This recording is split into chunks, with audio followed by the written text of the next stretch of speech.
Hi, everyone. Here we are.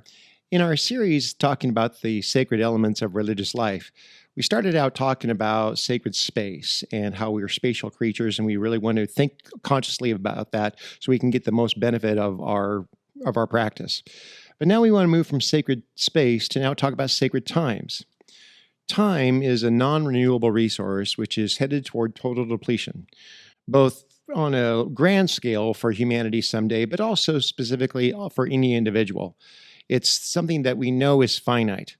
And so that's why it's one of the most valuable things you can offer anyone that you claim to be in a relationship with. Parents talk about the time that they give to their children, or time you give to another. And so, I mean, what husband would claim to be what husband would be claimed to be loving to his wife who did not take her out on dates? And what wife would claim to be loving to her husband that did not stop what she was doing to ask about his day? Time is something we give to others that we claim to be in a close relationship with. In fact, of all the sacred elements that we can talk about, sacred time, sacred rites, sacred offices, sacred objects, time is the one that makes it into the Ten Commandments, specifically with the Ten Commandments, with the commandment to remember the Sabbath day to keep it holy.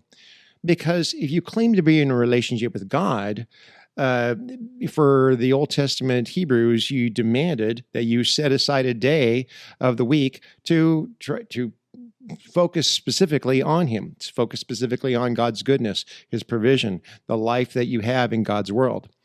And naturally, it happened at the last day of the week because, according to the Genesis narratives, all creation takes place in 6 days. And the last day, God stopped and rested, not because He's exhausted, but because He's going to dedicate Himself simply to enjoy His own work. And so, this idea of God setting aside just time to enjoy Him, to bask in His own work, something to enjoy, He creates something to enjoy it. And so, what happens is that for ancient Hebrews, the sacred times happens at the last day of the week, naturally, because it was seen as worship was seen as the culmination of creation. Well, then that gets reversed or changed in the New Testament when Christians, to commemorate the day that Jesus rose from the dead, the first day of the week, began worshiping instead of on the Sabbath, which was the last day of the week for Jews. They began worshiping on the first day of the week for Christians because that commemorated the day Jesus rose from the dead. Also, it naturally reflected this understanding that worship begins our life. It's not, yes, it's the culmination of creation, but it's also the beginning of our life, really. So you begin your week with worship. And this whole video isn't a polemic against anyone who thinks that you could worship, God fine on any other day of the week. There are churches that have decided to have Saturday evening services and times when whole denominations were developed trying to determine whether or not you should worship on Sunday. And this isn't a polemic about that. This could be, but nevertheless, in terms of a weekly holy day, Sunday has typically been the Christian practice. But nevertheless, that idea of sacred times, setting aside time, because again, who would you claim to be in a close relationship with whom you did not set aside time for, specifically to focus on them? And so time is one of those most valuable things that we offer in relationships that we claim to hold dear. And this is universally ubiquitous. And so this gave rise to sacred times throughout all cultures. You see this in various different ways in which time is organized around interacting with the divine or the spiritual or the sacred, for anywhere from ancient Judaism to other religions throughout the world, but especially it's true in Christianity. So this idea that you have specific high times of the calendar, when the ritual calendar, you would have times in the ritual landscape of your calendar, you have some days are more holy than others. Christians understand this, even people nominally Christian understand this. That's why we have the phenomenon of what we call creasters, people who just show up on Christmas and Easter because they still want to convince grandma that she'll see them in heaven when she gets there. But so they'll just show up on Christmas and Easter, but still they're still acknowledging those high holy days in terms of sacred times. But the sacred times aren't just on an annual basis, they're on a weekly basis, like I said, for worshiping on Sunday. And this idea, and specifically in the Old South and a lot of places of the country, was simply unthinkable that someone was doing anything else on Sunday except going to church. I still drive through small towns when I take drives across the country. If I just happen to be using after church, if I'm taking a pretty drive just to enjoy the day, and I drive through a small town, I thought, well, I'll stop and get something to drink. And unsurprisingly, find that everything's closed because people decided Sunday was off. There's nothing to get annoyed by. I'm actually rather proud of the fact that people still hold Sunday to be of such sanctity that a lot of businesses just simply close that day, which, okay, good for you.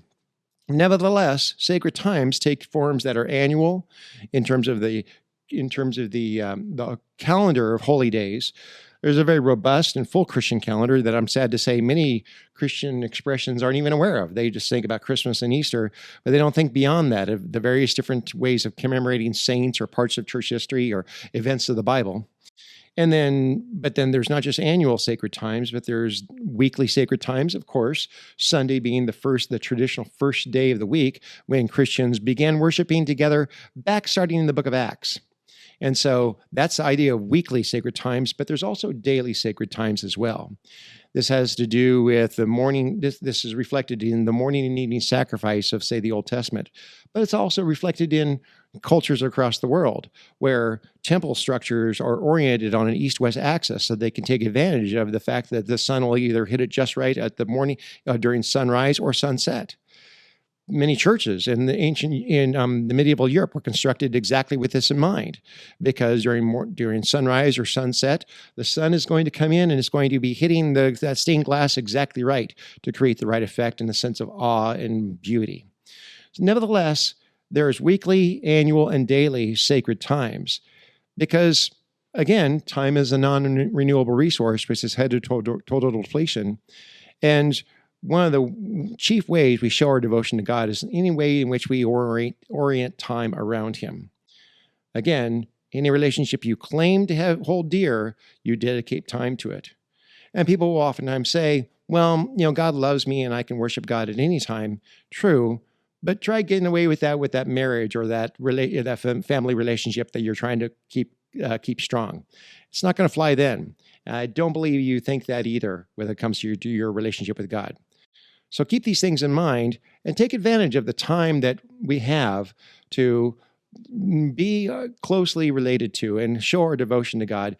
And don't forsake the assembling of yourselves together, taking advantage of those times when we're most likely to all be in one place. Thinking about how we dedicate our time daily, weekly, or on an annual basis, because it is the most valuable thing we offer. All right, that's all for today. Have a good day.